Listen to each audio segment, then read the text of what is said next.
ធ្វើនៅសេចក្តីល្អមករកកូនយ៉ាងហោចណាស់ក៏កូនត្រូវសរសើរចំពោះសេចក្តីល្អរបស់គេដើម្បីឲ្យគេបានរីករាយចិត្តផងដែរ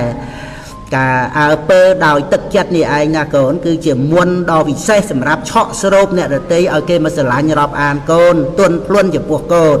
ទឹកចិត្តគឺជារបស់វិសេសណាស់កូនហើយជាគុណសម្បត្តិដ៏ស័ក្តិសិទ្ធិដូចជាកែវមណីដែលអាចធ្វើឲ្យមនុស្សមានរូបមិនស្អាតហ្នឹងទៅជារូបស្អាតបានដូច្នោះឯងមិនត្រឹមតែប៉ុណ្ណោះទេសូម្បីសេចក្តីល្អជាគុណបុណ្យកុសលផ្សេងក៏ធ្លាក់ចុះមកចូលក្នុងចិត្តសន្តានរបស់មនុស្សដែលមានទឹកចិត្តនេះឯងទឹកចិត្តគឺជាសេរីសួស្តីនៃជីវិតណាកូនសម្លាញ់35ទុកទល់ជាមួយនឹងសេចក្តីទុក្ខកូនជាទីស្រឡាញ់រាងកាយមមួនរមែងមិនត្រូវរោគភ័យបៀតបៀនបានដោយងាយឡើយភាពរឹងប៉ឹងមមួននៃរាងកាយអាច